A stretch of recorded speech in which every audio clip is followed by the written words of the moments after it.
ඇයි අයියේ අම්මට කියන්න එපා මං අද ක්ලාස් ගියේ නෑ හලෝ. ඒත්තර පල්ලෙහා ගෙදර අච්චුනන්දට වුණා ඕනේ.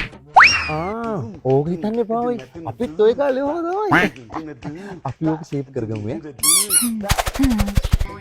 ඒ හලෝ දුනාට තරහක් කියන්න තියෙනවා. ඒ මොකක්ද අදෝද එනකොට මල් පෝච්චියක් බිමට වැටලා තිබ්බනේ හලෝ. ඒක මම අම්මට කියන්න ගියේ නෑ මාවනේ අහුවෙන්නේ එතකොට.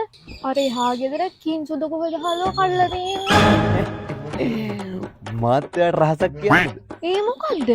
ඒ මල් පෝච්චිය උදේ විදුරේ මං බෝල් දාන්න පුරුදු වුණා මං සේව් එකේ ආවා අම්මට අහුණොත් ඉවරයිනේ ඔයි ඒ උඹද බින්නේ හෙල අම්මේ වැඩේ හරි කෝච්චියෙන් දැක්ක රහාගත්තා. එක තමයි යකෝ වරෙන් කොද ගෙදර ඊයේ තමුසේ මා පාරේ දාලා ගියා කනාතෝ.